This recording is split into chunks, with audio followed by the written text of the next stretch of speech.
Welcome to the engineers trader YouTube channel. இந்த வீடியோவில் நம்ம என்ன பார்க்க போகிறோம் அப்படின்னு பார்த்துக்கிட்டிங்கன்னா, நாம் ட்ரேடிங் அதாவது வர்த்தகம் செய்வதற்காக இருக்கக்கூடிய 4 டைப்ஸ் ஆஃப் மார்க்கெட்டை பற்றி தான் பார்க்க போகிறோம். அதுக்கு முன்னாடி ட்ரேடிங் அப்படின்னா என்ன அப்படின்றத முதல்ல நாம் தெரிஞ்சுக்கணும். முதல்ல ட்ரேடிங் அப்படின்னா வாங்கி விற்கிறது தான் ட்ரேடிங் அப்படின்னு சொல்லுவோம். அதாவது ஒரு பொருளை கம்மியான விலைக்கு வாங்கி அதிக விலைக்கு வந்தோன்னே விற்கிறது, இல்லை அப்படின்னா நம்மக்கிட்ட இருக்க பொருளை அதிக விலைக்கு விற்றுட்டு அதே பொருளை விலை கம்மியாக இருக்கும்போது வாங்கிறது. அது ஒரு பொருளாக தான் இருக்கணுன்ற அவசியம் இல்லை.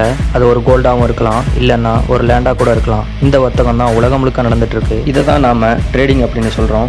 இங்கே நாம் பார்க்க போகிற ட்ரேடிங் அப்படின்றது பொருளையோ தங்கத்தையோ லேண்டையோ ஃபிசிக்கலாக வாங்கி விற்க போகிறதில்ல. அதற்கு பதிலாக உட்காந்த இடத்துலேருந்தே இது எல்லாத்தையும் ப்ரெடிக்ஷன் பண்ணி டிஜிட்டலைஸ்டு ஃபார்மேட்டில் வாங்கி விற்க போகிறோம். இதுக்கு நமக்கு தேவைப்பட போகிறது ஒரு லேப்டாப், இல்லை அப்படின்னா ஒரு mobile phone with internet connection. இதோடு சேர்த்து ட்ரேடிங் பண்ணுறதுக்கு கொஞ்சம் முதலீடு. சரி, ஓகே, வாங்க இப்போ நம்ம என்னென்ன டைப்ஸ் ஆஃப் மார்க்கெட் இருக்குது அப்படின்றத பார்ப்போம். Number 1, stock market, equity market or share market. இதை தான் நம்ம தமிழில் பங்குச்சந்தை அப்படின்னு சொல்லுவோம். இது மூணுமே ஒன்று தான். அதாவது ஒரு கம்பெனியோட ஷேர்ஸ், பங்குகளை டிஜிட்டலைஸ்டு ஃபார்மேட்டில் வாங்கி விற்கிறதுக்கு உண்டான மார்க்கெட்டை தான் நாம் ஷேர் மார்க்கெட் அப்படின்னு சொல்கிறோம். உதாரணத்துக்கு இந்தியாவில் இருக்கக்கூடிய பெரிய companies like Reliance, Tata, Infosys, Birla, Adani போன்ற கம்பெனிகளோட ஷேர்ஸை வாங்கி விற்கிறது தான் நாம் ட்ரேடிங் அப்படின்னு சொல்லுவோம். இந்த ஷேர்ஸை வாங்கி விற்கிறதுக்கு நம்ம எந்த கம்பெனிகளுக்கும் போக தேவையில்லை. நம்மக்கிட்ட ஒரு டிமேட் அண்ட் ட்ரேடிங் அக்கௌண்ட் இருந்தாலே போதும். ஈஸியாக அந்த ஷேர்ஸை நாம் வாங்கி விற்று ட்ரேடிங் பண்ணலாம்.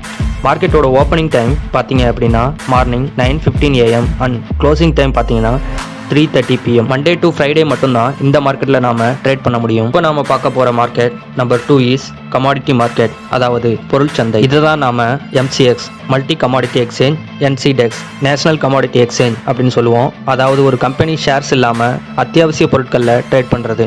அது என்னென்ன அத்தியாவசிய பொருட்கள் அப்படின்னு பார்த்தீங்கன்னா, first energies like crude oil, natural gas. அடுத்து பார்த்துக்கிட்டிங்கன்னா ப்ரீஷியஸ் மெட்டல்ஸ், கோல்டு, சில்வர். அடுத்து பார்த்துக்கிட்டிங்கன்னா பேஸ் மெட்டல்ஸ், காப்பர், ஜிங்க். இது இல்லாமல் நம்ம அக்ரிகல்ச்சரல் ப்ராடக்ட்ஸ்லையும் ட்ரேட் பண்ணலாம். அதாவது அரிசி, பருத்தி, மஞ்சள் போன்ற பொருட்களில் கூட ட்ரேடிங் பண்ணலாம். மார்னிங் 9 to 11:30 வரைக்கும் இந்த மார்க்கெட்டில் நாம் ட்ரேட் பண்ணலாம். அடுத்து பார்க்க போகிற மார்க்கெட் ஃபாரெக்ஸ் மார்க்கெட். அதாவது கரன்சி பேர்ஸில் இருக்கக்கூடிய விலை ஏற்ற இறக்கத்தில் ட்ரேட் பண்ணுறது. உதாரணத்துக்கு சொல்லணும்னா USD INR, அதாவது US டாலருக்கும் இந்தியன் ருபீஸ்க்கும் உள்ள கரன்சி பேர்ஸில் ட்ரேட் பண்ணுறது. நெக்ஸ்ட்டு GBP USD, அதாவது பிரிட்டிஷ் பவுண்டுக்கும் US டாலருக்கும் உள்ள கரன்சி பேர்ஸில் ட்ரேட் பண்ணுறது. இது மாதிரி ஏகப்பட்ட கரன்சி பேர்ஸ் இருக்குது. இந்த கரன்சி பேர்ஸில் ட்ரேட் பண்ணுறது தான் நாம் ஃபாரெக்ஸ் மார்க்கெட் அப்படின்னு சொல்கிறோம்.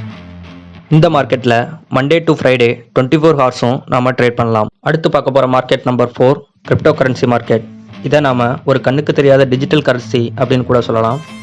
பிட்காயின், எத்தூரியம், கடானோ அப்படின்னு சொல்லிட்டு இது வரைக்கும் 18,000 கிரிப்டோ கரன்சி உலகம் முழுக்க இருக்குது.